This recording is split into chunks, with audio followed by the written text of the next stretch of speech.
Assalamualaikum warahmatullahi wabarakatuh. Di sini kami akan mempresentasikan kelompok 4 manajemen organisasi bisnis. Perkenalkan, nama saya Muhammad Nikolsyah selaku moderator. Perkenalkan, saya Joseph Timena sebagai pemateri. Saya Lukman Edi Gadvan sebagai pemateri. Saya Desi Helisa sebagai pemateri. Saya Mila Anuliati sebagai pemateri. Baik, langsung saja di sini kami akan menyampaikan materi pertama yang akan disampaikan Oleh saya sendiri terkait pengertian manajemen sumber daya manusia. Oke, kita langsung saja masuk ke pengertian. Nah, jadi manajemen sumber daya manusia itu adalah sebuah proses yang mengatur dan mengelola serta mengarahkan setiap individu atau setiap anggota yang ada di organisasi itu untuk mampu bekerja secara selaras agar tercapainya tujuan organisasi itu dengan baik.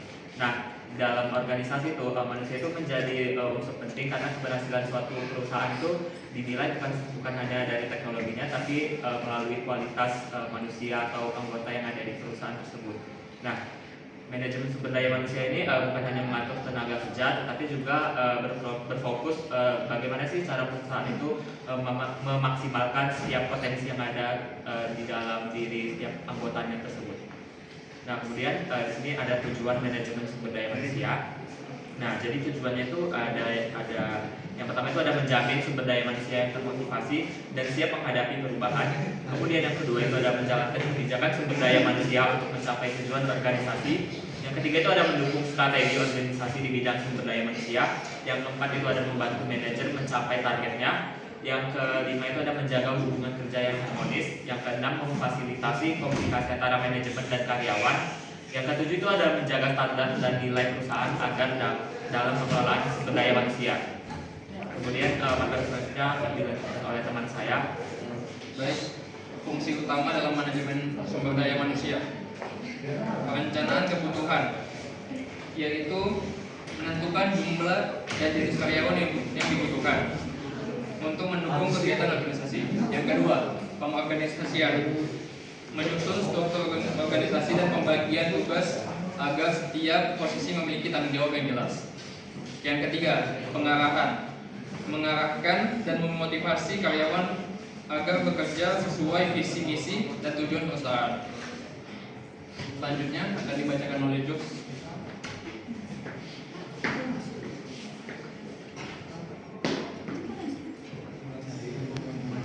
Yang ketiga adalah peran manajemen sumber daya manusia dalam mencapai tujuan organisasi. Jadi yang pertama ada pengembangan strategi organisasi. Manajemen sumber daya manusia itu membantu manajemen perusahaan merumuskan dan menjalankan strategi yang selaras dengan tujuan organisasi melalui perencanaan tenaga kerja dan mengelola talenta yang tepat. Jadi dia itu perannya bukan hanya membantu membuat strategi, tapi juga memastikan strategi tersebut bisa dijalankan lewat tenaga kerja yang sesuai kebutuhan organisasi. Jadi dia itu menjadi penghubung antara rencana di atas kertas dengan pelaksanaan di lapangan. Yang kedua ada pengelolaan dan pengembangan talenta. Jadi dia itu bertanggung jawab mengidentifikasi, mengembangkan dan mempertahankan karyawan berpotensi tinggi agar ditempatkan sesuai kompetensinya melalui rekrutmen, pelatihan, dan pengembangan karir. Jadi manajemen sumber daya manusia ini memastikan karyawan yang berpotensi tinggi mendapatkan kesempatan berkembang. Hal ini tuh penting supaya organisasi punya tenaga kerja yang siap posisi di masa depan atau bisa disebut sebagai succession planning. Yang ketiga ada peningkatan kerja dan produktivitas. Jadi itu mengelola sistem manajemen kinerja dengan menetapkan sasaran, memantau dan mengevaluasi hasil kinerja untuk memastikan kontribusi optimal dari setiap karyawan. Yang keempat ada membangun budaya organisasi dan keterlibatan karyawan. Jadi menciptakan budaya kerja yang positif, kolaboratif, dan inovatif itu guna meningkatkan loyalitas, rasa memiliki, serta komitmen terhadap tujuan organisasi. Jadi budaya kerja yang positif itu bisa meningkatkan rasa nyaman dan loyalitas dari karyawan. Jadi kalau suasana kerjanya baik, otomatis kerjanya itu juga ikut naik karena manajemen sumber daya manusia itu harus bisa menumbuhkan rasa memiliki dan kerjasama antar karyawan. Yang kelima ada manajemen perubahan, membantu organisasi beradaptasi terhadap perubahan dengan komunikasi yang efektif, pelatihan, dan lingkungan kerja yang mendukung. kebutuhan dan manajemen risiko.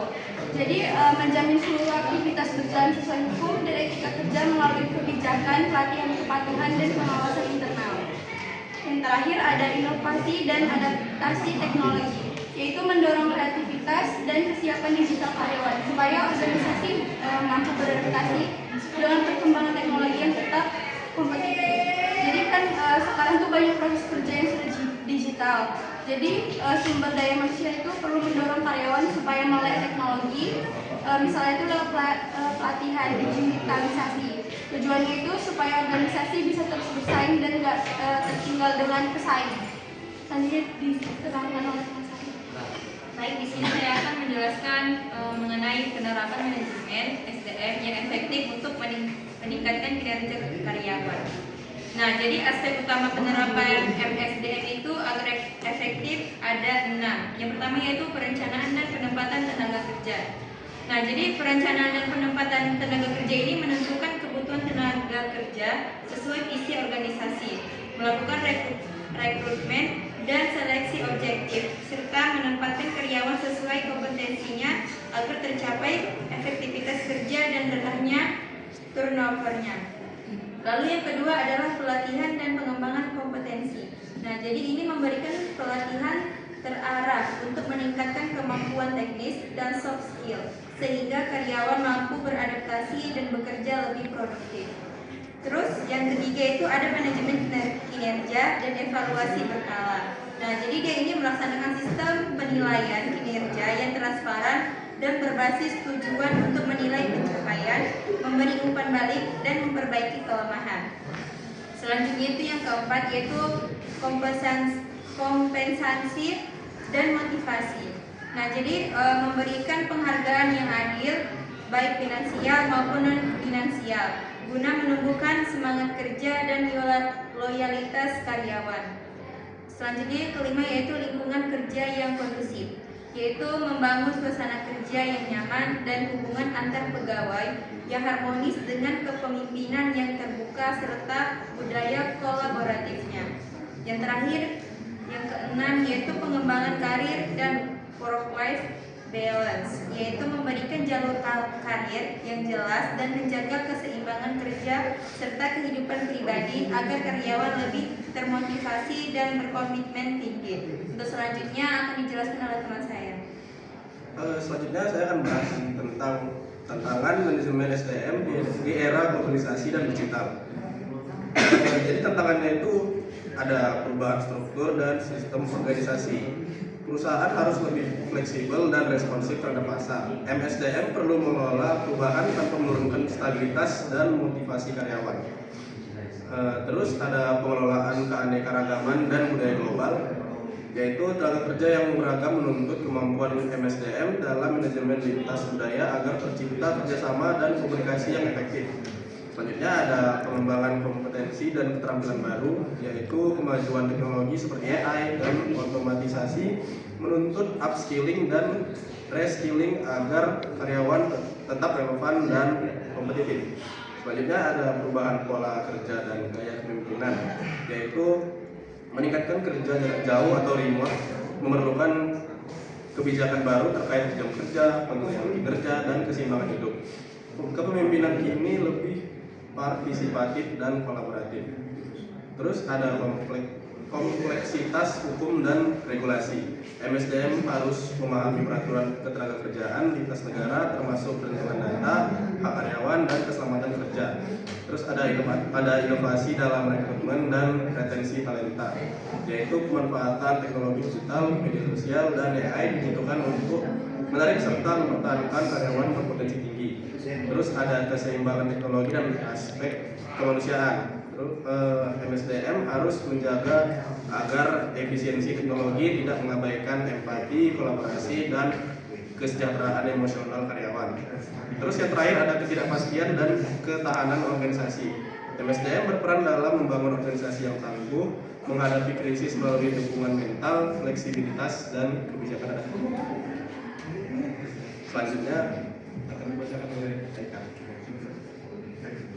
Baik, kesimpulannya, manajemen sumber daya manusia atau MSDM sangat berperan besar dalam kesuksesan suatu organisasi. Karena karyawan adalah aset penting yang menentukan mencapai tujuan dan kinerja perusahaan. Melalui perencanaan, pengorganisasian, pengarahan, dan pengembangan, MSDM membantu setiap karyawan bekerja dengan baik sesuai perannya. Dengan pengelolaan SDM yang baik dan berkelanjutan, organisasi dapat menyeimbangkan antara kepentingan perusahaan dan kesejahteraan karyawan, serta meningkatkan daya saing di dunia kerja global. Baik, terima kasih. Ini saja yang bisa kami sampaikan. Mohon maaf jika ada salah kata. Wabillahi taufiq wal hidayah. Assalamualaikum warahmatullahi wabarakatuh.